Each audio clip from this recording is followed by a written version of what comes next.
Hello बच्चा लोग, welcome to the YouTube channel of Mrityunjay Academy. और आप हैं अपने शिवन सर के साथ। तो जैसा कि हम लोगों ने प्रीवियस लेक्चर में कंप्लीट कर लिया था, इलेक्ट्रिक फ्लक्स के बारे में हम लोगों ने सब लगभग सारी बातें कर ली हैं। ठीक है, आज हम जानेंगे गॉस के थ्योरम के बारे में। गॉस के थ्योरम जानने से पहले कुछ छोटी मोटी चीज़ें जैसे सॉलिड एंगल के बारे में जान लेते हैं। हालांकि कोई विशेष आवश्यकता नहीं है सॉलिड एंगल की, फिर भी बता देते हैं एक बार। सॉलिड एंगल भी समझ लो, ठीक है। और गॉस थ्योरम सॉलिड एंगल से भी कराई जा सकती है, वैसे भी कराई जा सकती है। खैर वो बात की बात है, वो समझाते हैं। तो सबसे पहले अपन हेडिंग लगाएंगे सॉलिड एंगल।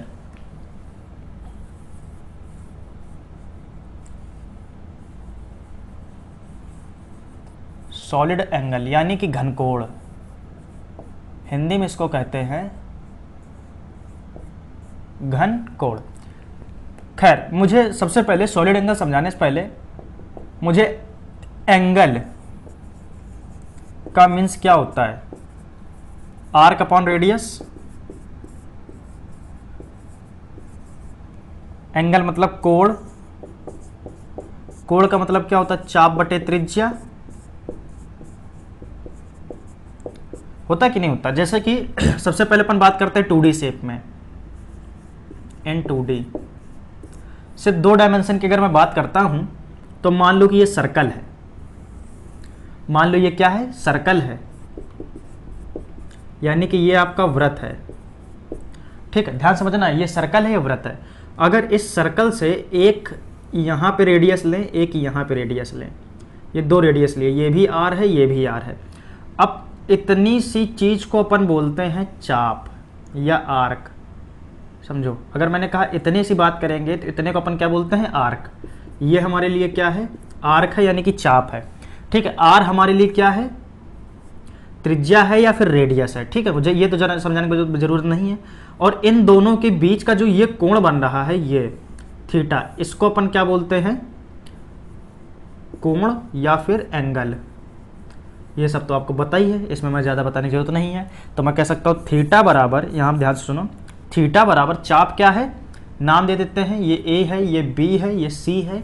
तो बी सी यानी कि चाप बटे त्रिज्या, त्रिज्या कितनी है, आर। समझो, अगर 2D की बात करते हैं तो हम बोलते हैं थीटा बराबर बी सी बटे आर, यानी कि चाप बटे त्रिज्या।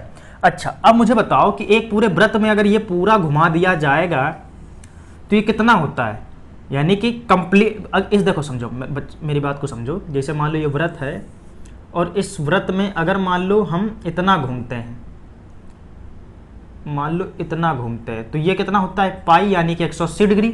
समझ रहे हो। और अगर पूरा घूम जाते हैं, यानी कि पूरे एंगल की बात करते हैं, तो नीचे का पाई ऊपर का पाई, दैट्स द मीनिंग 2 पाई। समझे। तो थीटा अगर कंप्लीटली होगा, यहाँ पे पूरे कंप्लीट थीटा की मैं बात करूंगा, तो कंप्लीटली थीटा यानी कि कंप्लीटली थीटा को मैं क्या बोलूंगा, 4 पाई, सॉरी 2 पाई। ये सारी बचपन की बातें हैं, उसी को मैं रिवीजन करा रहा हूँ, कोई खास बात नहीं है। समझ रहे हो बात को, जो मैं समझाना चाह रहा हूँ वो मेरी बात को समझ पा रहे हो। ये 2 पाई नहीं है, ये तो पता नहीं कौन सा एंगल हो, मैं बात कर रहा हूँ पूरे की। जो पूरा होगा वो कितना होगा, 2 पाई, यानी कि 360 डिग्री। भाई ये कोण कितने का होता है, 360 डिग्री का होता है या नहीं होता है। समझे, 1 पाई 2 पाई मिला दोगे 360, यानी कि 18 18 36, 360 हो जाएगा। ये बात आपको पता है, इसमें कोई दोहराई वाली बात नहीं है कि ये आपको नहीं आता है, ये तो आपको बहुत अच्छी तरीके से आता है। इसी से मिलता जुलता है घनकोण, इसको बोलते हैं रेडियन। इसकी यूनिट क्या है, रेडियन है। घनकोण की यूनिट स्टेरेडियन होती है। और इसको थीटा से प्रदर्शित करते हैं, तो घनकोण को ओमेगा से प्रदर्शित करते हैं। देखो, जो तुम्हारा रेडियस है, जो कोण है, ये 2D को रिप्रेजेंट करता है, जो घनकोण है वो 3D को रिप्रेजेंट करता है। और जब आती बात 3D के तो दिमाग चलाना पड़ता है, ये मैंने बहुत पहले से समझा रखा है। ठीक है, इस बात में तो कोई दोहराए नहीं ना। चलो, इसी के साथ साथ ही तुमको स्टेरेडियन का भी कंसेप्ट समझाते हैं। अभी ये क्या था, सर्कल यानी कि वृत्त था। अब हम एक गोला लेते हैं, मान लो ये गोला है, ये क्या है, एक गोला मान लो, ये एक स्फीयर लिया हमने। ठीक है, ध्यान से सुनो, ये हमने क्या लिया, एक स्फीयर लिया, एक गोला लिया। इस गोले का, अब ये क्या है, गोला मतलब समझ लो ना, ये बॉल है। ये तो एक अंगूठी हो सकती थी, ये क्या हो सकती थी, एक भाई अंगूठी हो सकती थी। समझ रहे हो, ये एक अंगूठी हो सकती थी, या फिर मैं रिंग बोल दूं। ठीक, अंगूठे का शेप तो बिल्कुल ऐसा होता है, समझ रहे हो, लेकिन जो हम इसकी चर्चा कर रहे हैं ये इससे अलग है। देखो भाई सोचना पड़ेगा, तुम्हें दिमाग तो लगाने पड़ेगा। ये जो चीज है ये गोला है, मतलब एक गेंद है, एक तुम फुटबॉल या बॉल समझो। अब मान लो तुम्हारे पास बॉल है, समझना, ध्यान समझो, कंसेप्ट को समझो। तुम्हारे पास इस टाइप से बॉल है, समझे। अब बॉल का भी तो कुछ एंगल बन रहा होगा, यहां से वो यहां गए और यहां गए, ठीक, और ये हमने ऐसे करके देखा, इस टाइप से कुछ। अब समझो, यहां पे सिर्फ इतना लगाया था, इसको अपन ने आर्क बोला था। ऐसे ही यहां की आर्क जो होगी, जो चाप होगा वो ये होगा, ये पूरा। समझ पा रहे हो बात को, समझो बात को। ऐसे ही जो घन कोण होता है वो पूरे का ओमेगा होता है, समझो। जैसे मान लो इतना पार्ट हम इसका निकाल करके इसको बाहर रखा, ये पूरी फुटबॉल का, पूरे गोले का इतना सा पार्ट निकाल करके हमने तुमको यहां पे दिखाया, देखो।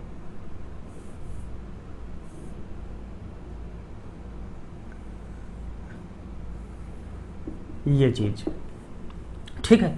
ये क्या है भाई, ये जो कोण बन रहा है वो कुछ इस प्रकार से है, और ये डी ओमेगा है। ओमेगा, अभी तो ओमेगा लेते हैं, ये ओमेगा है। और यहां भैया इसका कुछ क्षेत्रफल होगा, इसका कुछ एरिया होगा। अरे होगा कि नहीं होगा, इसका कुछ एरिया होगा। इसका एरिया वेक्टर कहां होगा, इस साइड होगा, इसका एरिया वेक्टर इस साइड होगा, ठीक है। अच्छा, इतनी बात तो चमकी।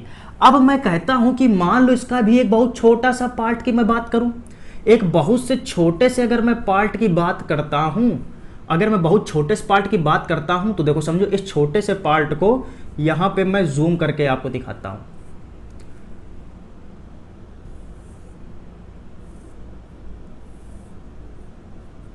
ठीक, इस छोटे से पार्ट को यहां जूम किया, और ये जो अब कोण बन रहा है ये डी ओमेगा है। भाई ओमेगा बड़ा कोण है, छोटा करने के लिए डी ओमेगा बोल देंगे।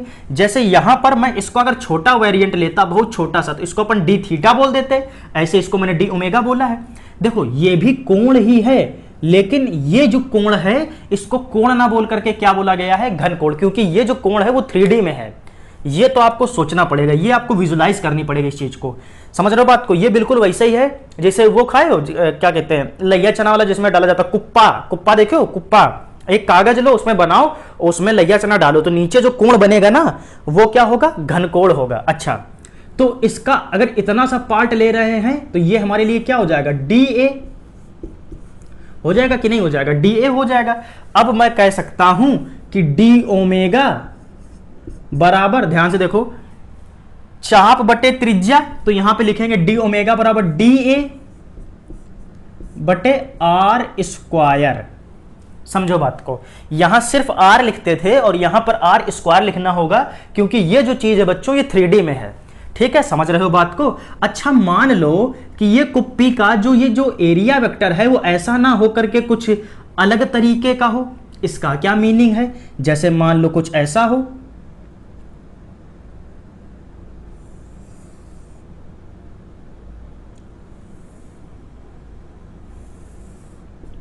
अब क्या है, इसका एरिया वेक्टर इधर साइड को है, समझ रहे हो बात को, और ये देखो इधर जा रहा है, ये जो जा रहा है वो इधर जा रहा है, इसका एरिया वेक्टर किधर जा रहा है, ये इधर जा रहा है, ये यहां निकल रहा है, यानी कि थीटा एंगल कहां है, नीचे है, और अभी भी क्या है, ये डी ओमेगा है। अब अपन डी ओमेगा को कैसे बोलेंगे, d omega is equal to the, अब ये थीटा तो क्या लिख सकते हैं इसको, डी ए कॉस थीटा, तो अपन इसको लिखेंगे डी ए कॉस थीटा बटे आर स्क्वायर। इस चीज का बस ध्यान रखना, ये जो छोटा सा कोण है, बहुत छोटा सा, वो क्या है, डी ए कॉस थीटा बटे आर स्क्वायर। मैं इसको यहां पे लिख देता हूं, इस जगह देखो,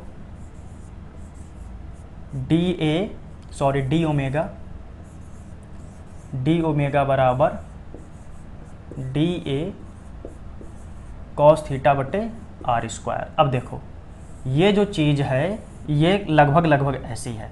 अब ये क्या है, एक बहुत छोटा सा पार्ट था इसका, समझ रहे हो, ये कैसा था, छोटा सा पार्ट था, बहुत छोटा सा पार्ट था। अच्छा, अगर मैं इसको बड़ा करता हूं, बड़ा अगर मैं इसको बोलता हूं, डी ओमेगा को अगर अपन ऐसे बोलते हैं कि complete integral of d omega, मतलब पूरा, ये जो छोटा सा डी ओमेगा अगर इसको मैं पूरा बोलता हूं, जैसे तुम्हारा थीटा, कंप्लीट थीटा क्या 2 पाई था, मतलब 360 था, ऐसे ही जो कंप्लीट डी ओमेगा होता है, यानी कि इसको अपन ऐसे लिखें, omega is equal to the close integral of d omega is equal to the 4 pi.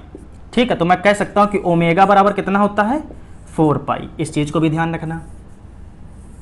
ठीक है, इस चीज को भी ध्यान रखना, बात चमक गई। यानी कि जो ये कोण बनेगा, यहां पर जो कोण बन रहा होगा, यहां पर जो वहां पे 3D में एंगल बन रहा होगा, उसको अपन क्या बोलेंगे घन कोण, और इसकी यूनिट क्या होती है स्टेरेडियन। इसकी यूनिट क्या होती है स्टेरेडियन। इसकी क्या होती है थीटा के रेडियन, और इसको ओमेगा से प्रदर्शित करते हैं। ये 3D के खेल को समझाता है। क्या मेरी बात समझ में आ गई? चलो इतनी से बातें नोट कर लो। ये गोला है, गोले का मैंने कुप्पा सा भाग दिखाया, समझ रहे हो, और इस कुप्पे का बहुत छोटा सा पार्ट लिया जो कि ये है।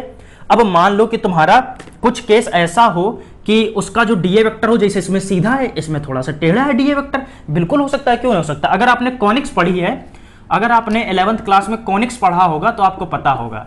कॉनिक्स को हिंदी में कहते हैं सांकव। अगर सांकव परिच्छेद, गणित वाले बच्चे अगर जो सांकव परिच्छेद पढ़ करके आएंगे तो उनको ये चीजें पता होंगी। ठीक है, यहां से डी ए कॉस थीटा आ जाएगा, नीचे आर स्क्वायर लिखते हैं, डी ओमेगा बराबर d A cos theta upon are square. इस चीज को ध्यान रखना और इस चीज को ध्यान रखना। ठीक है, बाकी चीजें बढ़िया तरीके से नोट कर लो, फिर लगाते गॉस प्रमेय की हेडिंग। अगर गॉस की बात करते हैं, गॉस प्रमेय की, तो गॉस की कहानी क्या है, गॉस प्रमेय लिखाने से पहले, प्रूफ करने से पहले जरा कुछ उनकी कहानी पर ध्यान देते हैं। ठीक है, एक्चुअलिटी में है क्या ना कि गॉस ने इतना इजी कर दिया है अब, मतलब जब तुमको गॉस प्रमेय पढ़ा देंगे और गॉस प्रमेय के जब तुमको एप्लीकेशन दिखा रहे होंगे, वहाँ पे जा करके तुम सीखोगे, इतना आसान बना दिया। जैसे कि क्या आसान बना दिया, किन किन चीज़ों को आसान बना दिया। अब हमको जैसे मान लो कि एक सिंपल सा तार है, उस तार पर हम चार्ज डालते हैं और किसी एक बिंदु पर इलेक्ट्रिक फील्ड पूछते हैं, तो कूलाम की सहायता से आपको इलेक्ट्रिक फील्ड निकालना काफ़ी कठिन है, समझ रहे हो बात को। लेकिन जब हम गॉस की थ्योरम एप्लीकेबल करते हैं तो चीज़ें बहुत आसान हो जाती हैं। खैर ये क्या है, ये तो आप जब मैं बताऊंगा इसका एप्लीकेशन तब आप समझोगे बड़ी अच्छी तरीके से, वो बात की बात है। पहले हम ये समझते हैं कि एक्चुअलिटी में गॉस ने सोचा क्या, थिंकिंग क्या की कि क्या हुआ। सारा कंसेप्ट गॉस का फ्लक्स के बेसिस पर है। हमने फ्लक्स के बारे में हम सिर्फ इतना जानते हैं कि भाई अगर कोई सरफेस है, समझो बात को, हम फ्लक्स के बारे में क्या जानते हैं कि अगर कोई सरफेस है, इलेक्ट्रिक फ्लक्स की अगर मैं बात करता हूं, ठीक है, अगर कोई सरफेस और यहां से इलेक्ट्रिक फील्ड गुजर रही है, ठीक, सिंपल तरीके से यहां से इलेक्ट्रिक फील्ड ऐसा करके गुजर रही है, अच्छी तरीके से समझो बात को। ठीक है, ये ई है और इसका एरिया वेक्टर क्या है, ए है। तो हम जानते हैं भैया जो फ्लक्स निकालना है, वो फ्लक्स निकालने का तरीका क्या है, phi is equal to close integral a dot d a कर लो। ठीक है, इसका फ्लक्स निकल आएगा। ठीक है, ये चीज़ तो हम जानते हैं, ये कॉमन चीज़ है, मतलब ऐसे तो हम जानते ही हैं। लेकिन उन्होंने सोचा कि यार क्या फंडा क्या है फ्लक्स, वास्तविकता में फ्लक्स का मीनिंग क्या है। देखो क्या समझा उन्होंने, उस चीज़ को मैं जरा तुमको समझाता हूँ कुछ सब छोटे से शब्दों में। उन्होंने कहा कि यार देखो ये तो चीज़ चलो कांस्टेंट है, यानी कि जो क्षेत्रफल है, जो हम एरिया ले रहे हैं, इसका तो एक अलग ही माप है, इसकी तो एक अलग मेजर है भाई। हर एक चीज़ का हम एरिया कैलकुलेट कर सकते हैं और एरिया के बारे में अच्छी तरीके से पढ़ के आए हैं। उन्होंने इलेक्ट्रिक फील्ड पर थोड़ा सा ध्यान लगाने की कोशिश की। मेरी बात को समझना, इस चीज़ मैं समझा रहा हूं कि वास्तविकता में गॉस ने क्या सोचा। अब क्या सोचा होगा वो तो नहीं पता, वो मैं अपनी तुम्हें थिंकिंग समझाता हूं। देखो ई इलेक्ट्रिक फील्ड किससे बनती है, इलेक्ट्रिक फील्ड बनने का बेसिकली अगर बात करें चार्ज की, इलेक्ट्रिक फील्ड बनती किससे है, चार्ज से बनती कि नहीं बनती है।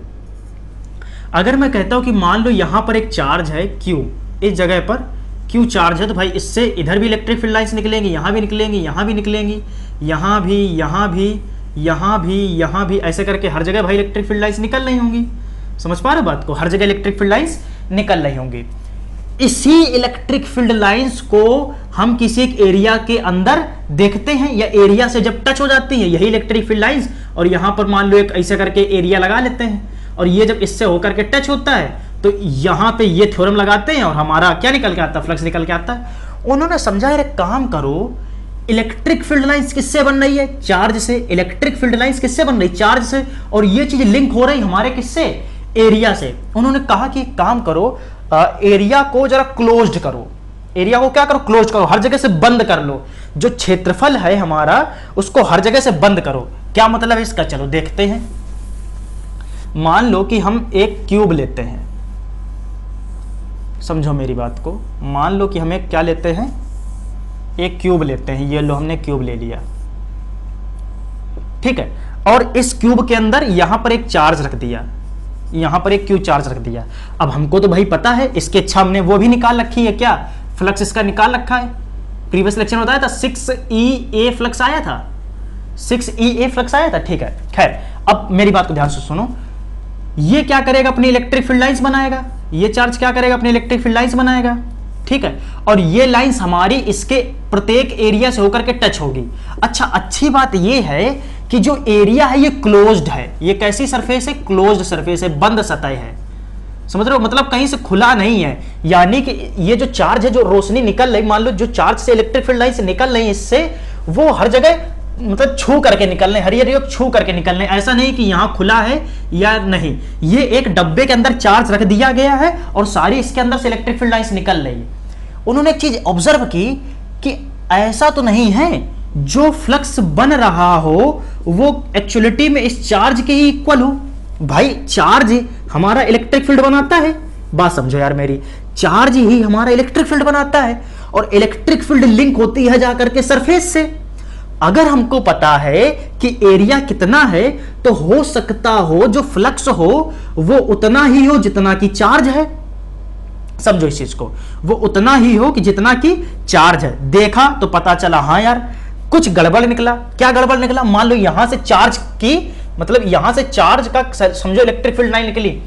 अब इस इलेक्ट्रिक फील्ड लाइंस को प्रॉब्लम किससे है, यानी कि इलेक्ट्रिक फील्ड लाइंस दिक्कत क्या कर रही है, जैसे मान लो फील्ड निकली, अब यहां पर है क्या, मतलब इस जगह पर क्या है, वैक्यूम है, क्या है भाई, वैक्यूम है, ये तो चीज हमने समझा रखी है प्रीवियस लेक्चर में। यानी कि इलेक्ट्रिक फील्ड को काट कौन रहा है, विद्युतशीलता, परमिटिविटी, ये चीज मैंने समझाई बड़ी अच्छी तरीके से, परमिटिविटी ऑफ फ्री स्पेस। यानी कि मतलब क्या है, ये जो फील्ड लाइंस निकली हैं इनको अंदर से काट कौन रहा है, काटने का जो काम करता है उसको मैंने बहुत अच्छी तरीके से समझाया, एप्सिलॉन नॉट। अर्थात जो फ्लक्स है वो पूरे चार्ज का है, जो फ्लक्स बनता है वो पूरे चार्ज का ही बनता है, और इस चार्ज से जो फील्ड लाइंस निकलती है उसको काट करके हमारे सरफेस पे पहुंचवाता है, और काटने का जो फैक्टर है वो काम कौन करता है, एप्सिलॉन नॉट। इस चीज को मैंने प्रीवियस लेक्चर में बहुत अच्छी तरीके से समझाया है, जब इलेक्ट्रिक फील्ड पढ़ाया था, शायद लेक्चर नंबर 6 है, हाँ लेक्चर नंबर 6 में मैंने ये चीज समझाई है एप्सिलॉन नॉट के बारे में, समझे, जो परमिटिविटी है। अर्थात जो हमारा फ्लक्स होता है वो क्या होता है, Q अपॉन एप्सिलॉन नॉट, ऐसे करके समझ सकते हो, समझे इस चीज को। अच्छा, अगर मान लो कि वहां पर फ्री स्पेस नहीं है, कुछ और है, जैसे मान लो पानी के अंदर चार्ज पड़ा हुआ है और फिर हमने क्लोज सरफेस कर रखा है, तब हमारा फ्लक्स क्या हो जाएगा, तब ये हमारा Q upon K epsilon not होना चाहिए, होना चाहिए कि नहीं होना चाहिए। यही जो थ्योरी है, इसी थ्योरी को गॉस की प्रमेय या गॉस थ्योरम बोला गया, समझे बात को। तो ये थिंकिंग है, अगर समझ में आ गया हो तो बहुत अच्छी बात, नहीं भी आया हो तो कोई दिक्कत नहीं है, फिर हम सीधे इस चीज को समझ लेते हैं, ठीक है। तो ये जो चीज है इसी को गॉस थ्योरम बोला जाता है। तो सबसे पहले हम लिखेंगे गॉस थ्योरम होते क्या है, फिर इस पर हम चर्चा करते हैं। तो सबसे पहले लिख लो कि गॉस थ्योरम होते क्या, ठीक है, हेडिंग लगाओ और लिख लो इस चीज को, चलो हेडिंग लगाओ, गॉस थ्योरम या गॉस की प्रमेय, ठीक है। अभी इसको समझाते हैं कि गॉस की प्रमेय का बेसिकली मीनिंग क्या है, ये गॉस थ्योरम का बेसिकली मीनिंग क्या है, ठीक है। उससे पहले तुम लोग लिख लो, ठीक है। गॉस थ्योरम में लिखो कि इन वैक्यूम और air the total electric flux passing through a closed surface, ध्यान देना इसकी मैं ज़्यादा चर्चा करूंगा, किसकी, क्लोज्ड सरफेस की, ठीक है।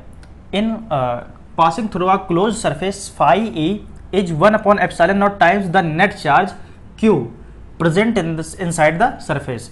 यानी कि कहने का मतलब क्या है कि जो टोटल फ्लक्स होगा किसके अंदर, क्लोज्ड सरफेस के अंदर, उस चार्ज का electric flux 1 upon epsilon naught times होता है, ठीक है। कहां पर, वैक्यूम में। अगर वैक्यूम नहीं होगा तो इस अपन क्या बोलेंगे, Q upon K epsilon nought, simple सी बात है, ठीक है। जो बचपन में पढ़ के आए वही सारी चीजें। खैर अभी इस पर मैं चर्चा करता हूं अच्छी तरीके से।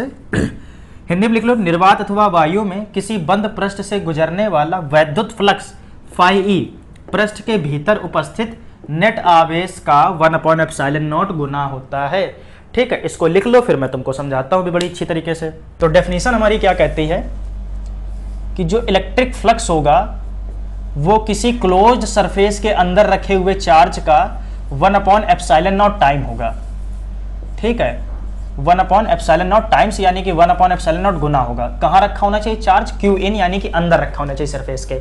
अच्छा, कुछ बातें ध्यान से सुनो। सबसे पहली बात तो क्लोज सरफेस होना बहुत जरूरी है, क्लोज्ड सरफेस होना बहुत जरूरी है, यानी कि एक बंद सतह होनी चाहिए। बंद सतह का मतलब क्या, चलो मैं समझाता हूं। जैसे मान लो ये बोर्ड है, तो ये बोर्ड क्या है, ये खुली सतह है, खुला पृष्ठ है। इस बोर्ड के इधर एक बोर्ड लगाओ, एक इधर बोर्ड लगाओ, एक इधर बोर्ड लगाओ, एक ऊपर लगाओ, एक नीचे लगाओ, तो ये क्या हो जाएगा, बंद हो जाएगा। जैसे कि आप किसी एक मान लो कमरे में हो, ठीक है, तो आप अगर मान लो किसी एक कमरे में हो, तो कमरे को क्या करो, हर जगह से बंद कर दो, उसका दरवाजा बंद कर दो, खिड़कियां बंद कर दो, सारी चीजें बंद कर दो। तब आप जब कमरे में होगे तो हम बोलेंगे ये बंद कमरा है, यानी कि बंद सतह के अंदर हो। समझ रहे हो बात को? तो बंद सतह का ध्यान देना है, बंद पृष्ठ का ध्यान देना है, क्लोज सरफेस का ध्यान देना है, ठीक है। तो हमारे लिए सबसे जरूरी बात क्या है कि भैया जो चार्ज है वो क्लोज सरफेस होनी चाहिए, और चार्ज जो है वो इनसाइड होना चाहिए।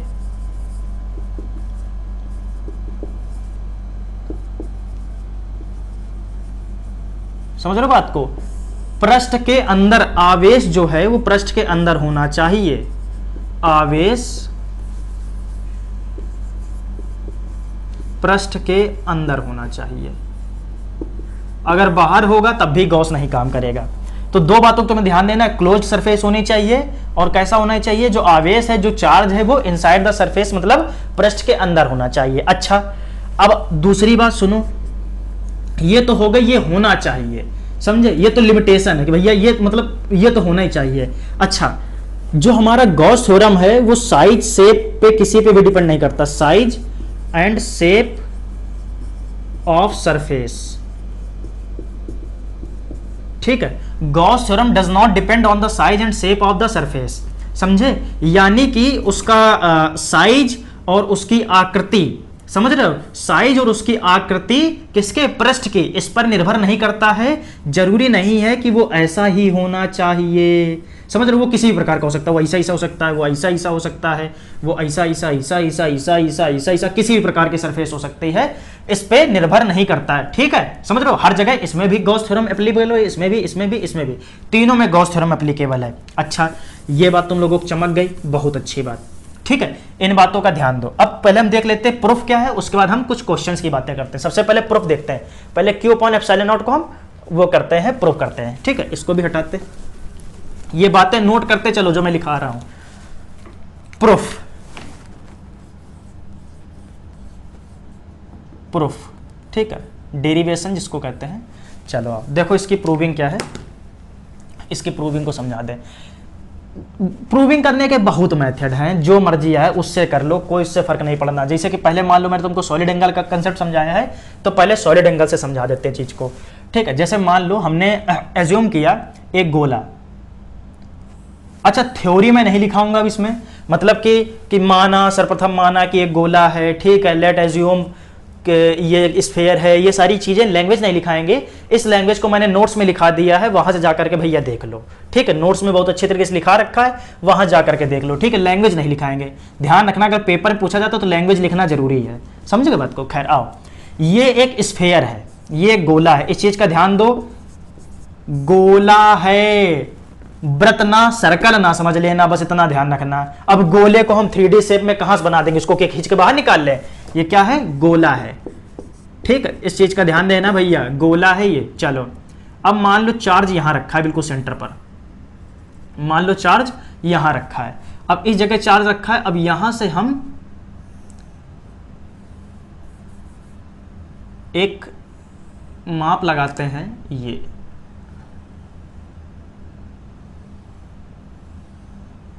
ठीक है। इस पूरे गोले का एक ये बहुत छोटा सा भाग है, एक बहुत छोटा सा, समझ रहे हो, बहुत छोटा सा दिख बड़ा रहा, बहुत हमने छोटा सा गोले का बहुत छोटा सा पार्ट कर लिया है। ऐसे वो तुम इधर भी बना सकते हो, समझे, ऐसे तुम इधर भी बना सकते हो, इधर भी बना सकते हो, तुमने बहुत छोटा सा लिया है। अब छोटे से छोटे सरफेस से डी ए वेक्टर निकलेगा, ये सारी चीज तो मैंने समझा रखी भाई। पूरे सरफेस से ए वेक्टर, मतलब पूरी गेंद का जो सरफेस होगा वो ए एरिया ए होगा। लेकिन अगर मैं छोटी सी बात करूं, मतलब फुटबॉल के बिल्कुल एक छोटे से पार्ट का, मतलब अगर एक फुटबॉल बनी रखी उसकी बिल्कुल छोटे से पार्ट की बात करेंगे तो डी ए वेक्टर होगा, ठीक है, डी ए वेक्टर होगा। और यहां पर अगर चार्ज रखा है तो भाई इलेक्ट्रिक फील्ड ये ऐसे ही बना रहा होगा भाई, हर तरफ तो इलेक्ट्रिक फील्ड निकालेगा ना, इलेक्ट्रिक फील्ड इसकी हर जगह निकलेगी। तो मैंने कहा कि भैया जो इलेक्ट्रिक फील्ड का वेक्टर है वो भी इसी के डायरेक्शन में है। ठीक, अच्छा यहां पे मैंने कहा कि ये मान लो जो छोटा सा इसका घनकोण है वो डी ओमेगा है। ठीक, अब हम क्या जानते हैं, तो फ्लक्स के बारे में क्या जानते हैं, phi E is equal to closed integral e dot d ए। ठीक, जानते हैं ये चीज, फाई ई का फार्मूला बताओ, अगर ये बिंदु आवेश होगा तो ई का मुझे फार्मूला बताओ। क्लोज इंटीग्रल 1/4πε0 पढ़ाया है कि नहीं पढ़ाया है, 1/4πε0 Q/r²। ठीक, अब देखो ये r त्रिज्या है, अगर r है तो यहां पर r² into D A vector. कोई दिक्कत, कोई दिक्कत नहीं। अब अच्छा, अब यहां पे एक मेरी बात को सुनो, एक मेरी बात पर गौर करो। मैं कहता हूं कि मान लो ये डीए है, हो सकता हो डिफॉर्म्ड स्ट्रक्चर हो, जरूरी है कि वो इसी टाइप का स्ट्रक्चर हो सकता हो कुछ डिफॉर्मिटी हो उसमें, हो सकता हो यहाँ पे थीटा एंगल बन रहा हो, तो अपन बोल देते हैं ई डी ए कॉस थीटा। भाई पूरा फार्मूला क्या होता है, कॉस थीटा होता है, ई डी ए कॉस थीटा, तो यहाँ पे मैं कॉस थीटा भी ले लेता हूँ। कोई दिक्कत, कोई दिक्कत नहीं। अब phi E is equal to the closed integral of 1/4πε0, या फिर जो कांस्टेंट उनको बाहर निकाल लो।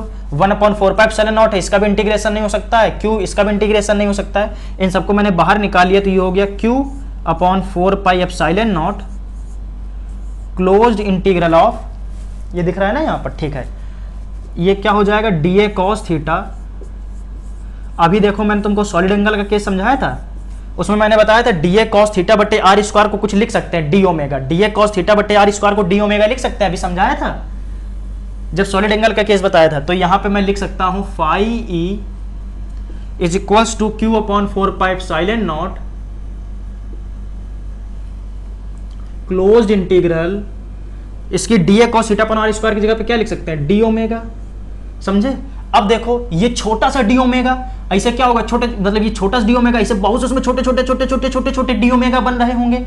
उन सभी डी ओमेगा को अगर मैं सॉल्व कर लूंगा तो मैंने तो वैल्यू बता रखी है भाई, कंप्लीटली डी ओमेगा की वैल्यू कितनी थी, अभी देखो निकाला था, पन्ने पलटो पन्ने पलटो, देखो कितना था डी ओमेगा का 4 पाई। अभी बताया था कि क्लोज्ड डी ओमेगा पूरा कितना होता है, 4 पाई बराबर होता है। जैसे थीटा कितना होता है टोटल 2 पाई होता है, ऐसे ही डी ओमेगा कितना होता है 4 पाई होता है। इस 4 पाई से ये 4 पाई मर गया, देखो प्रूव्ड हो गया।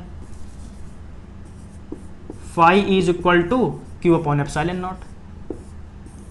या तो आप इस तरीके से प्रूव कर सकते हो, या एक और आसान विधि है, ठीक है, या तो आप ऐसे कर लो, ठीक है, ये भी मेथड अप्रोप्रिएट है, लगभग लगभग बहुत सी किताबों में तुमको यही मेथड मिलेगा। एक बहुत ही जनरल सा मेथड, बहुत सिंपल सा, कोई खास बात नहीं। देखो क्या, मान लो कि हम बिल्कुल गोला मानते हैं, ठीक है, इसी में चलो समझा दें क्या, इसी में चलो समझा दे रहे। मान लो गोला माना, ठीक है, देखो सेकंड मेथड क्या है, समझो बात को। जैसे मान लो ये फुटबॉल है, पहला मेथड तो तुमने स्टेरेडियन के कंसेप्ट से समझ लिया, यहाँ पे हम कह सकते हो सॉलिड एंगल बना करके समझ सकते हैं। अब मान लो तुम्हारे पास फुटबॉल है, ये हमारी क्या फुटबॉल है या गोला है या स्फेयर है, जो भी है। हाँ, अब देखो जैसे मान लो यहाँ से फील्ड निकली तो ई ये है, और इसी के यहीं पर अगर आप छोटा सा एक डी ए वेक्टर बनाते हैं अपन, अगर एक छोटा सा डी ए वेक्टर बनाते हैं तो क्या वो ये होगा। ऐसे मान लो इलेक्ट्रिक फील्ड ये निकल के आई, यहाँ पर भी भाई छोटा सा जो डी ए वेक्टर होगा वो ये होगा। यहाँ इन दोनों के बीच का एंगल का बताओ कितना होगा, 0 डिग्री। ऐसे यहाँ भी थीटा बताओ मुझे कितना होगा, 0 डिग्री। समझ रहे हो बात को? आप कहीं से भी आप देख लो, जैसे मान लो ये निकल गया तो ये इलेक्ट्रिक फील्ड इधर साइड है, इसका एरिया वेक्टर भी भैया इधर होगा। समझ रहे हो? थीटा क्या होगा, 0 डिग्री। क्या हर जगह थीटा 0 डिग्री होगा? बिल्कुल भैया। गेंद ये है, मान लो इसे करके गेंद है, यहां पर देखोगे तो इसका भी थीटा 0 डिग्री। आप गेंद लो और गेंद में कहीं भी मार्कर इसे करके सीधे रख दो, देखना मार्कर गेंद के परपेंडिकुलर यानी कि लंबवत ही बैठेगा। समझ रहे हो बात को? जैसे मान लो यहाँ यार मान लो निकल गया तो ये ई वेक्टर और यहीं का डी ए वेक्टर भी इधर ही बनेगा। समझ रहे हो बात को? थीटा क्या आएगा, 0 डिग्री। समझ रहे हो बात को? तो मेरे हिसाब से यार बात समझ गए होगे। जैसे मान लो ये निकला, ई भी इधर ही साइड है, एरिया वेक्टर भी इसका इधर ही साइड है, थीटा कितना है, 0 डिग्री। तो निकालने का तरीका क्या होता है, हम लोग जानते हैं एफ ई यानी कि flux closed integral of E dot d A cos theta. ठीक भैया, थीटा हर जगह कितना है, 0 डिग्री 0 डिग्री 0 डिग्री, यानी कि हर जगह इक्वल है, समान है, सेम है। तो मैं लिखूंगा, यहां से लिख ले रहे इसको, मैं लिखूंगा phi E is equal to the closed integral of e d A cos 0 degree इसकी वैल्यू 1 हो गई। पेपर में ऐसे ना लिखना, मैं तुमको समझाने के लिए लिख रहा हूँ, ठीक है। अब हम कह सकते हैं phi E is equal to the close integral, E को क्या लिख सकते हैं 1/4 pi epsilon not Q upon are square D ए, ठीक है। इसको हम कुछ ऐसे लिख सकते हैं, देखो ये जो 1/4 pi epsilon not Q upon are square, इसको बाहर निकाल लो तो 1/4 pi epsilon not Q upon are square बाहर निकल आया और क्लोज इंटीग्रल डी ए अंदर रह गया। इसका बच्चों मतलब क्या है, जो ये छोटे छोटे छोटे छोटे छोटे छोटे छोटे छोटे डीए हैं, इन्हीं सबको हमने जोड़ दिया। और क्लोज इंटीग्रल का मतलब हमने पूरे गेंद के डीए को जोड़ दिया। अगर हम पूरे गेंद के छोटे छोटे क्षेत्रफल को जोड़ेंगे तो पूरा गेंद बन जाएगी, और उस गेंद का वक्र पृष्ठ यानी कि उस गेंद का क्षेत्रफल कितना होगा, तो संपूर्ण गेंद का क्षेत्रफल यानी कि गोले का क्षेत्रफल कितना होता है 4 पाई आर स्क्वायर होता है कि नहीं होता है। तो उसको यहीं पर लिख दो, तो मैं बोलूंगा phi E is equal to 1/4 pi epsilon not Q upon are square into 4 pi R square. R square ने आर स्क्वायर को मार दिया, 4 पाई ने 4 पाई को मार दिया। देखो फाई ई बराबर कितना बचा, क्यू बटे एप्सिलॉन नॉट बचा, देखो क्यू बटे एप्सिलॉन नॉट बचा। समझ गए बात को। तो हम एक बिल्कुल ये सिंपल सा मेथड आप ऐसे भी कर सकते हो, आप स्टेरेडियन मतलब सॉलिड एंगल के कंसेप्ट से भी कर सकते हो, और भी ना जाने कितने मेथड हैं, आप जो समझ में आए उससे कर सकते हो। मुद्दा गॉस का क्या है, मुद्दा ये कि भैया क्लोज्ड सरफेस ले लो और उस क्लोज्ड सरफेस के अंदर चार्ज रख दो, फ्लक्स जो हमारा आएगा क्यू बटे एप्सिलॉन नॉट आएगा, बिल्कुल कंफर्म है, इसमें 1% संदेह वाली कोई बात नहीं है। अब देखो जैसा कि मैंने कहा कि भैया जो फ्लक्स आता है वो साइज और शेप पे डिपेंड नहीं करता है, चार्ज अंदर रखा होना चाहिए, ये भी जरूरी नहीं है कि चार्ज कहां रखा होना चाहिए। समझ रहे हो मेरी बात को। जैसे मतलब क्या है, जैसे मैं क्या कहना चाह रहा हूं, जैसे मान लो ये गोला है, ये गोला है, ये क्या है गोला है, ये क्या है गोला है। अगर मान लो चार्ज यहां रखा है तब भी जो फ्लक्स आएगा वो क्यू अपॉन एप्सिलॉन नॉट ही होगा।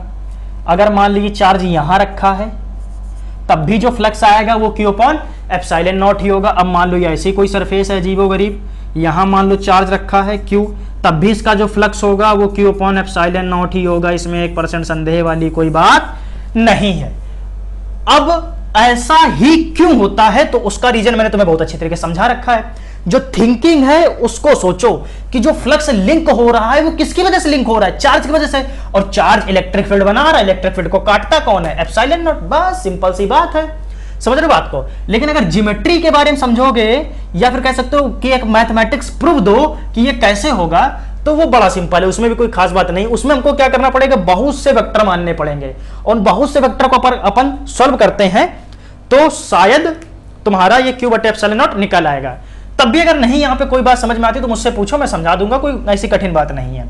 अच्छा, अब छोटे मोटी चीजें देखते हैं।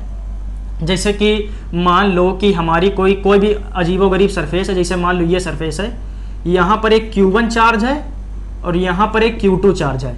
हमसे बोला गया कि भैया इस सरफेस से, इस एरिया से कुल कितना फ्लक्स लिंक होगा, तो कुल फ्लक्स यानी कि फाई ई बराबर Q1 प्लस Q2 बटे एप्सिलॉन नॉट। बात खत्म, आंसर आ गया। कुछ चमका। अगर यहां पर मान लो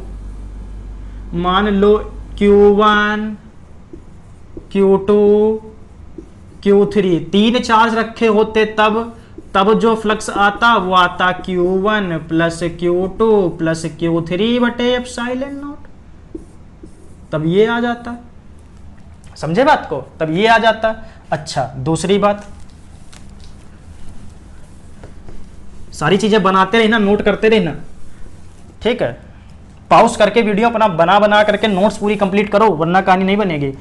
समझो, जैसे मान लो कि एक ये है, एक ये है, ठीक है। एक यहां पर चार्ज रखा है Q1, यहां चार्ज रखा है Q2, यहां चार्ज रखा है Q3, ठीक, और यहां चार्ज रखा है Q4। एक ये सरफेस है, एक ये सरफेस है, ये पहली सरफेस है, ये दूसरी सरफेस है। कोई दिक्कत नहीं।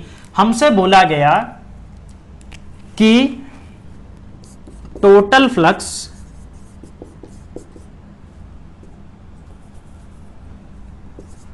ऑफ सरफेस S1, ठीक, सिर्फ S1 का हमको टोटल फ्लक्स बताओ, देखो कैसे निकालोगे, फाई ई। अब इसकी सरफेस कहाँ तक है, देखो ये पूरी इसी तो सरफेस है, इसकी सरफेस में कितने चार्ज आ रहे हैं, Q1 Q2 Q3, इसकी सरफेस से ये वाला बाहर है, अपने को कोई मतलब ही नहीं, जो बाहर है उससे कोई मतलब नहीं, जाने दो बाहर, हटाओ हटाओ उसको हटाओ, बाहर है तो जाने दो। अंदर कितने आ रहे हैं, S1 सरफेस के अंदर कितने आ रहे हैं, Q1 Q2 Q3 तीन आ रहे हैं, तो इसको लिखोगे Q1 plus Q2 plus Q3 बटे एप्सिलॉन नॉट। भाई S1 सरफेस के अंतर्गत कितने आ रही है, S1 की कहानी है 1 2 3 आ रहा है S1 वाले में, तो हम लिखेंगे Q1 plus Q2 plus Q3 बटे एप्सिलॉन नॉट। अगर मान लो S2 का पूछता, अगर हमसे कहते S2 में कितने आ रहे हैं, तो ये दो S2 वाले से बाहर है, देखो S2 की ये सरफेस है, देख रहे हो, और ये दोनों S2 वाले से बाहर है, तो हम सिर्फ इसकी और इसकी चर्चा करेंगे। तो यहां से फ्लक्स क्या हो जाएगा, phi E is equals to the Q3 plus Q4 बटे एप्सिलॉन नॉट। अब एक और बात सुनो, यहां पर देखो एक नई और सरफेस है, कोई मैं दूसरा मार्कर लेता हूं, हाँ ये देखो एक और सरफेस है, देखो एक ये भी तो है, ये देखो एक ये भी तो सरफेस है भाई, एक ये है, एक ये एरिया है और एक ये एरिया है।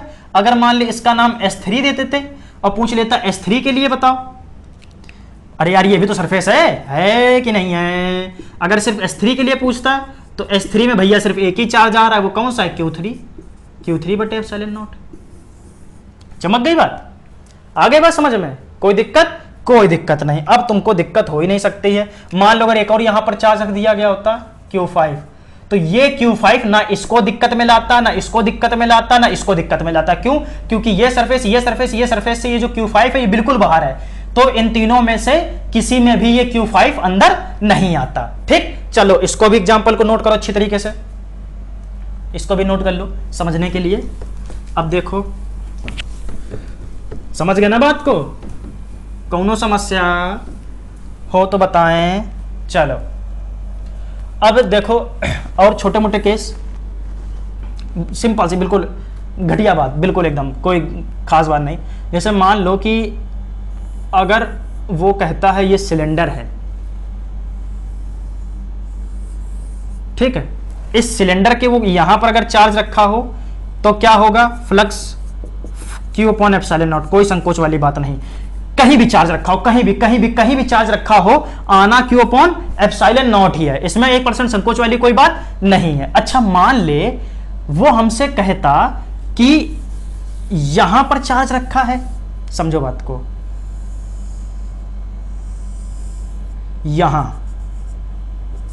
यहां इसके मिड पॉइंट पर यहां पर चार्ज रखा है, तब क्या होता, तब इस चार्ज की वजह से इस पूरे पर बताओ इससे कितना फ्लक्स लिंक होगा।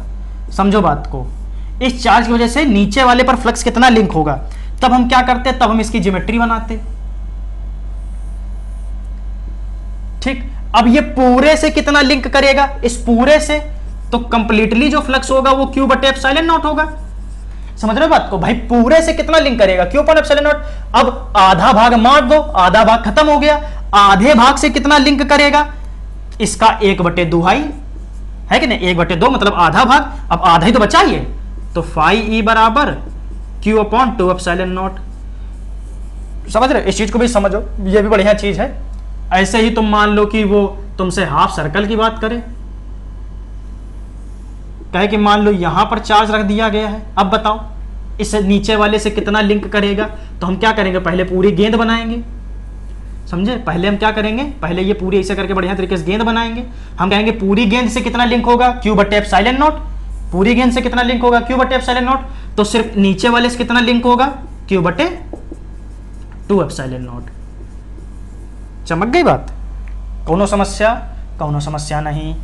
दूसरी बात समझो, इसमें भी हम तुमको PhD करा दें, कोई बहुत बड़ी बात नहीं, समझे, आराम से बैठो, करते रहो, बैठ करके पढ़ने बहुत कुछ है, कोई खास बात नहीं है। अब एक छोटी सी बात और समझ लो, इस पे ढेर सारा कहानी हम तुमको समझा सकते हैं बैठाल करके, कोई खास बात नहीं है। देखो क्या, अब ध्यान समझो, अब तुम्हारी कहानी समझने वाली आ गई, अभी तक की तो खेल खिला रहे थे, अब दिमाग लगाने की ज़रूरत है भैया, बुद्धि खोल लें भैया, ओ भैया बुद्धि खोल लो, चलो देखो, मान लो सेंटर में चार्ज है और ये क्यूब है, पूछता है बताओ फ्लक्स कितना,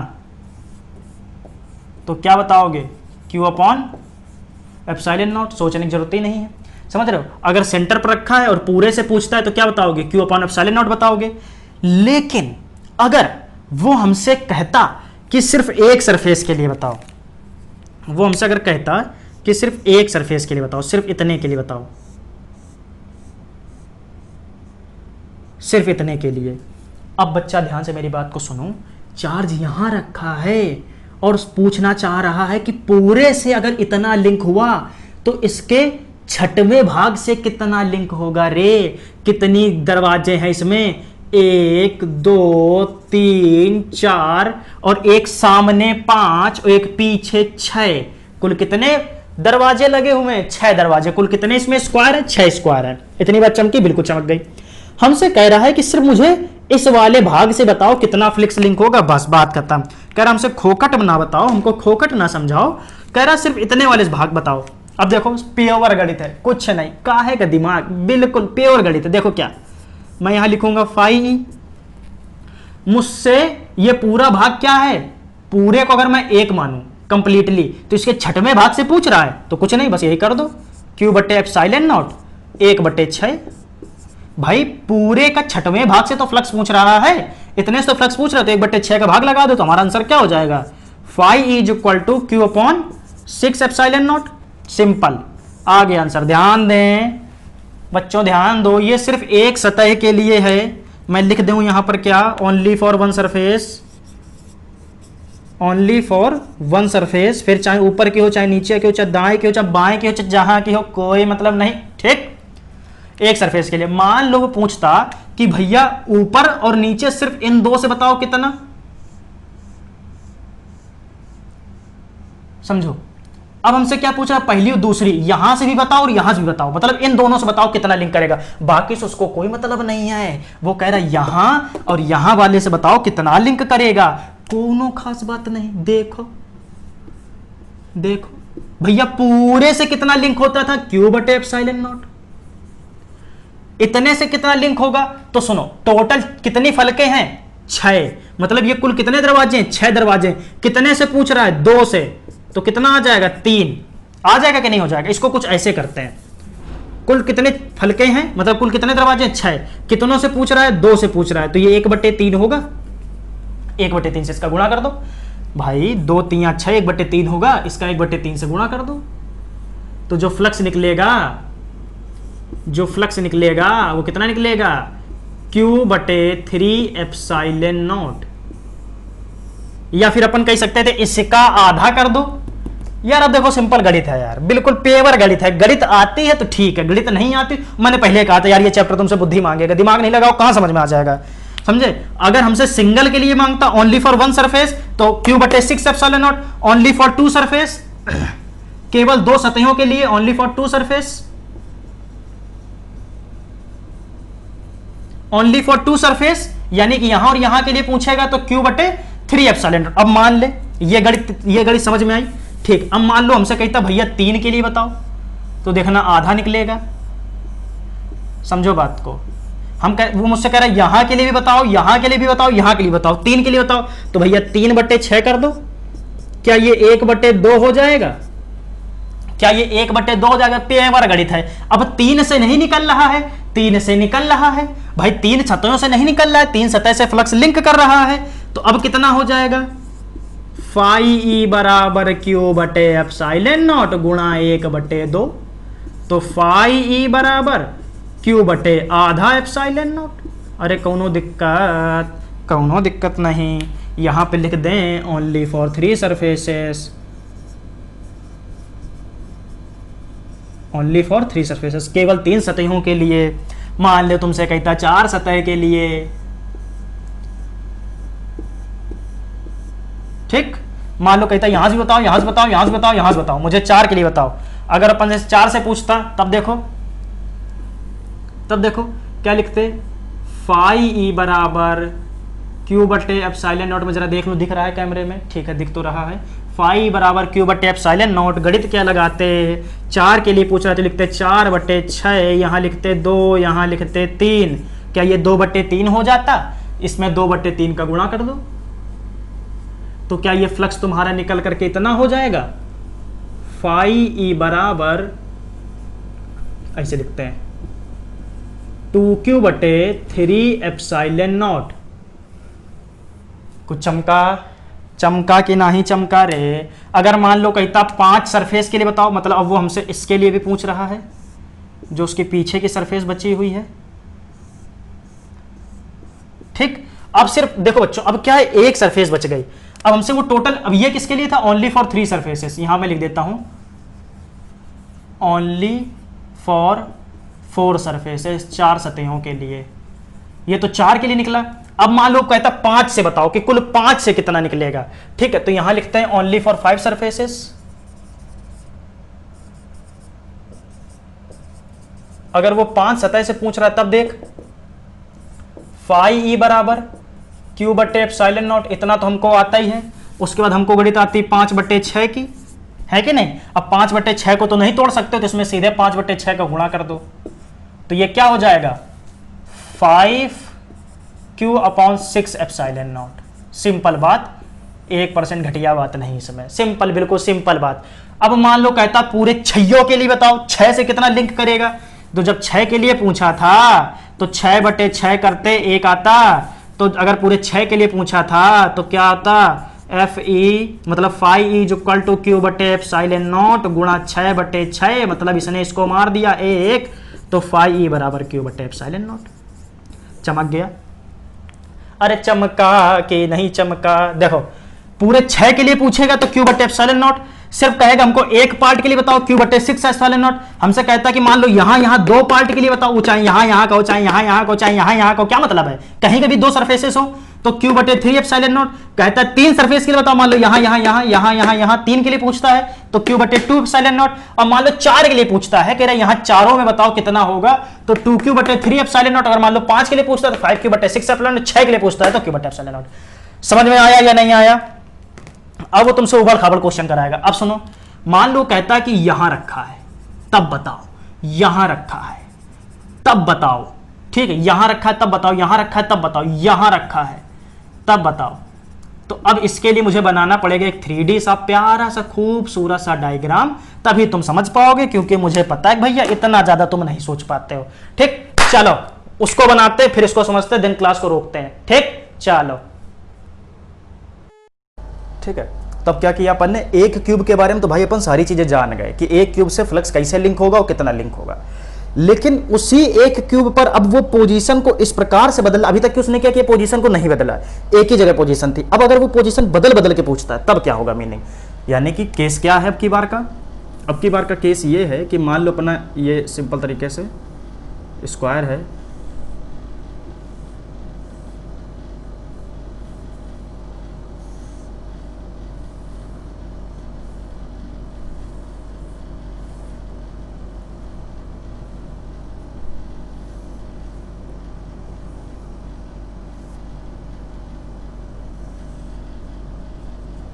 ठीक है भाई, बन गया और इसमें कुछ करने की जरूरत है, ठीक है नहीं है, चलो तुम्हें काम चलाना पड़ेगा, जैसा बना है वैसा ही है। ठीक है, अब हमसे क्वेश्चन पूछ ये रहा था, अभी चलो मान लो बीच में था तो बीच वाली कहानी अपन साले पूरी कहानी को अपन बढ़िया तरीके से समझ गए।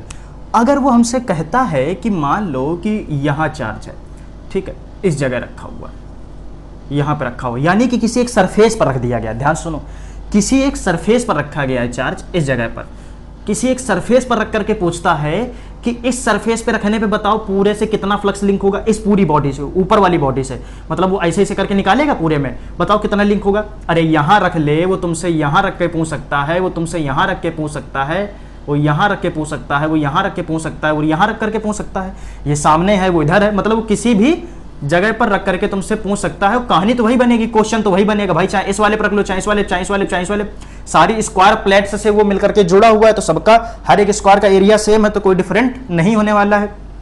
चल अब अपन समझते हैं, इसको नीचे न रख करके ऊपर रख लेते हैं, तब इससे मैं अच्छी तरीके से लिंक कर सकूंगा। यहां रखते हैं चार्ज को इस जगह पर, और पूछा गया बताओ पूरे से कितना लिंक होगा। तो मैंने बताया है कि अब क्या करना होता है, अब हमको एक गॉसियन सरफेस माननी है भाई। इससे लिंक कराने के लिए पहले पूरे से लिंक कराओ, तब हम ज्यादा अच्छी तरीके से चीजों को समझ पाते हैं। तो इस तरह अपने को क्या करना होगा, इसी के ऊपर एक और डब्बा बनाना होगा। क्या इधर डब्बा बनाने से कोई प्रॉफिट है? कोई प्रॉफिट नहीं। क्या इसके बगल में डब्बा बनाने से कोई प्रॉफिट है? कोई प्रॉफिट नहीं। क्या इसके ऊपर डब्बा बनाने से प्रॉफिट? हाँ, तभी तो ये ऊपर भी लिंक कर पाएगा अपने फ्लक्स को। समझ रहे हो? अब जैसे ये डायग्राम देखो, इसमें तुम फील कर पाओगे। इस डायग्राम की खूबसूरती क्या है कि देखो, जैसे ये मैंने यहाँ पे कर कर कर कर कर कर ले कुछ करले टाइप में ये कर रखा है, ठीक है। इस चीज को ध्यान सुनो।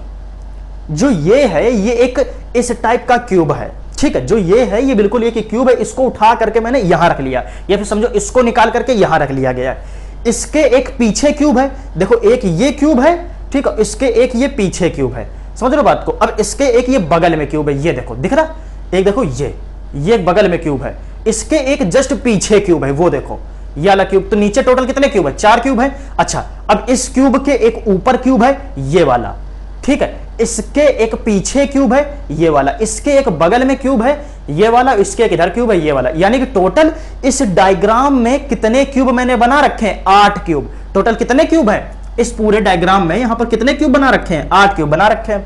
ओके, इस डायग्राम को फिर से देखने को मिलेगा अपन सॉलिड स्टेट में जब पढ़ेंगे, तो वहां पर इसका बहुत काम है। जब NaCl वगैरह का स्ट्रक्चर समझा रहे होंगे तो वहां पर बहुत अच्छा इसका काम है। खैर, अपन बात करते हैं कि जैसा कि मैंने बताया, देखो ध्यान सुनो बच्चों, चार्ज को यहां रखा गया है, इस जगह पर, यहां पर इस जगह पर चार्ज रख करके तुमसे पूछा गया। तो इसके एक ऊपर डब्बा है, इसके क्या है? एक ऊपर डब्बा है। वो डब्बा कौन सा? देखो ये वाला। इसको भी मैं थोड़ा सा इसे करके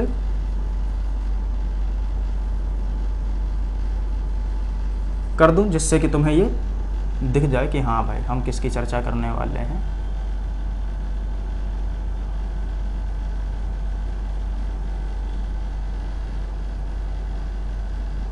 ठीक, समझ पा रहे बात को? अब सिर्फ हमें इतने बॉक्स की चर्चा करनी है, ये जो सिर्फ ये वाला बॉक्स है, बस।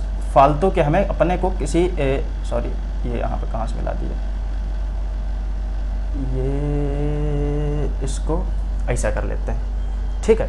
अब देखो, हमें सिर्फ और सिर्फ ये जो अपना ये वाला बॉक्स है, सिर्फ और सिर्फ इसी की चर्चा करनी है, ठीक है। इसको यहाँ मिला लो। अब देखो ये वाला डब्बा, ये वाला डब्बा, ये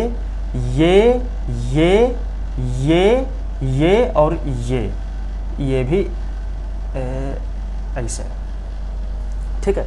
समझ पा रहे हो ना बात को? दिख रहा है ना ये वाला, ठीक है। अब क्या ये इसके ऊपर एक क्यूब है,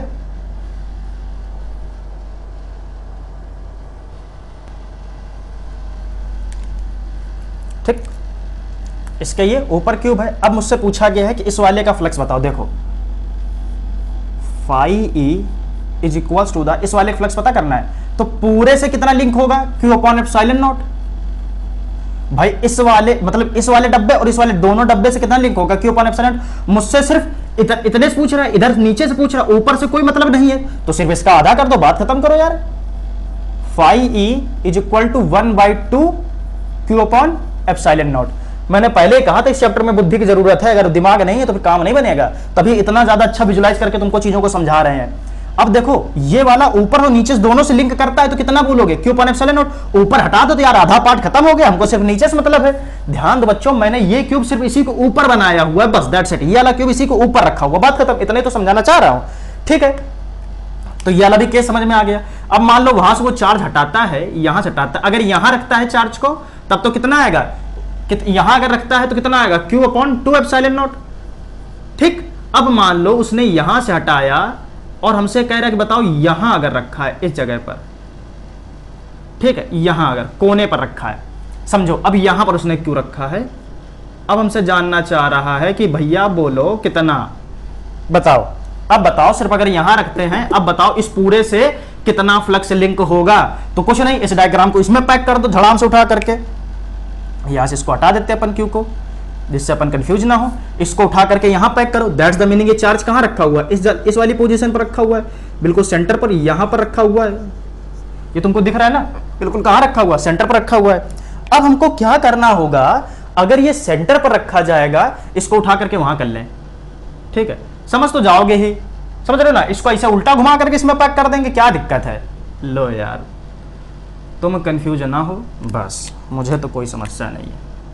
मैं तो हर टाइप से पढ़ा सकता हूं। ठीक, मान लो चार्ज यहां है, उसको उठा डब्बा में यहां रखो, यहां आ गया।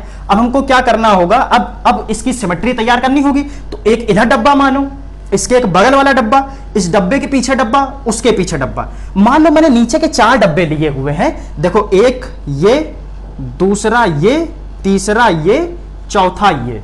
ठीक है, ये चीज दिख रही है ना नीचे की। मैंने ये सिर्फ 4 नीचे के डब्बे लिए हुए हैं और बात खत्म। बस ये नीचे के 4 डब्बे लिए हुए हैं। ध्यान से बात सुन जो मैं समझा रहा हूं। नीचे के 4 डब्बे लिए हुए हैं। क्या ये फ्लक्स अगर यहीं पर सिर्फ रखा हो तब क्या हम कहानी को अच्छी तरीके से समझ पाएंगे कि इससे कितना लीक हो रहा है? नहीं। अब हमको क्या करना होगा, जो नीचे की सिमेट्री हमने डेवलप कर ली है, समझना बात को बच्चे, जो नीचे देखो अपन ने क्या किया था ना, अगर इस चार्ज को मान लीजिए जब बीच में था तो हमने सिर्फ इसी के ऊपर डब्बा बना लिया और समझ लिया बड़े अच्छे तरीके से। मान लो अगर ये चार्ज यहां होता तो इसके बगल में डब्बा बना लेते, यहां तो इसके नीचे डब्बा बना लेते, इधर होता तो इसके इधर डब्बा बना लेते। लेकिन यहां है तो हमने नीचे तो 4 डब्बे बढ़िया तरीके डेवलप कर लिए, लेकिन अब हमें यही 4 डब्बे इसके ऊपर भी रखने होंगे, तभी तो Q/ε0 होगा। तो हमने ये क्या किया, पूरे 4 डब्बे इसके ऊपर रख लिए। अब की बार जो खेल है, अगर यहां पर रखते हो, अगर इस जगह पर रखते हो, ध्यान सुनो बच्चों, अगर यहां रखते हो, उसको बिल्कुल बोलेंगे बिल्कुल कॉर्नर पॉइंट पर, बिल्कुल कॉर्नर पर। अगर बिल्कुल यहां पर कॉर्नर है, यहां पर मिड है, इसका कॉर्नर है और इस पूरे का मिड है ये पॉइंट। ठीक है, अब समझो अगर यहां रखते हो तो पूरे से कितना फ्लेक्स लिंक होगा, इस जगह पर रखने पे पूरे से कितना लिंक होगा। देखो रेड है तो मैं रेड यूज करता हूं। अब यहां पर रखने पे पूरे से, पूरे क्यूब से कितना लिंक होगा, फ्लक्स पूरे क्यूब से। मैं ध्यान सुनो यार, बोल रहा हूं बार बार, पूरे क्यूब से कितना लिंक होगा, Q/ε0। पूरे क्यूब से कितना लिंक हुआ, Q/ε0। समझ, पूरे क्यूब से कितना लिंक हुआ, Q/ε0। मान लिया मैंने ऊपर का भाग उड़ा दिया, ऊपर का भाग उड़ा दिया। मैं जानना चाहता हूं इन 4 से कितना लिंक होगा, ये जो नीचे के 4 बचे हुए हैं, इन 4 से कितना लिंक होगा। तो फ्लक्स Q/2ε0। भाई सीधा आधा पार्ट मैंने इसका उड़ा दिया तो Q/2ε0। समझ रहे हो? अब समझो, अब मैंने ये ऊपर का 4 पार्ट उड़ा दिए और नीचे के 2 जो 4 वाले खाने थे इनको भी उड़ा दिया। यहां से ये वाला खाना और ये वाला खाना, ये और ये दोनों, ये जो क्यूब है इनको भी उड़ा दिया। अब सिर्फ हमारे पास ये वाला क्यूब 1 और 3, ये वाला क्यूब और इसके पीछे वाला ही क्यूब सिर्फ बचा हुआ है। तो अब फ्लक्स कितना होगा, समझे? अब क्या क्या उड़ गया, इसमें पूरा था, यहां पर लिख लेना भैया, ये पूरा था। ठीक है, और इसमें ऊपर का भाग उड़ गया, ऊपर का उड़ गया। ठीक, अब की बार क्या हुआ, बगल का भी गया। अगर बगल का भी गया फिर 1/2 घटेगा, इसका 1/2 घटेगा। समझ रहे हो? तो ये क्या हो जाएगा, Q/4ε0।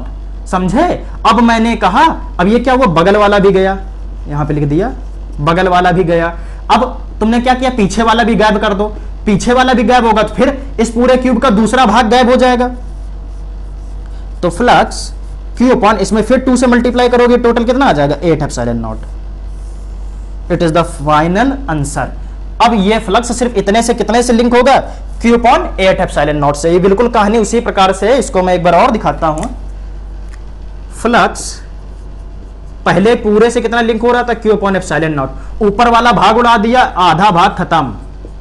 इधर का भाग उठा दिया, फिर आधा भाग खत्म। ठीक है, और फिर पीछे का भाग उड़ा दिया, फिर आधा भाग खत्म। समझे? बिल्कुल सिंपल तरीके से टोटल को जोड़ लोगे तो फ्लक्स कितना हो जाएगा, Q/8ε0। अब अगर ये चीज तुम्हें समझ में नहीं आई हो तो फिर भैया मैं नहीं समझ सकता कि क्यों नहीं समझ में आई। इतने अच्छे विजुअलाइजेशन से भी नहीं समझ में आया तो फिर बहुत मुश्किल है, फिर तुमको समझाना ही मुश्किल है। समझे? खैर, अब मान ले अगर इस जगह निकाला तो भाई पता चल गया। अब मान लो तुमसे क्वेश्चन में पूछता है, अब तुम माहिर हो गए, अब तुम खेल जाओगे, अब तुम इन चीजों का तुमको मामूली बात लगने लगेगी। मान लो यहां पे रखा है क्यूब, अगर यहां रखा है तब पूछ लिया गया। अब वो कहीं भी रखा ले क्यूब में, तुम तो मास्टर हो गए हो ना उस चीज के। अगर मान लो चार्ज यहां रखा गया तो इसको यहां रख दो आकर के।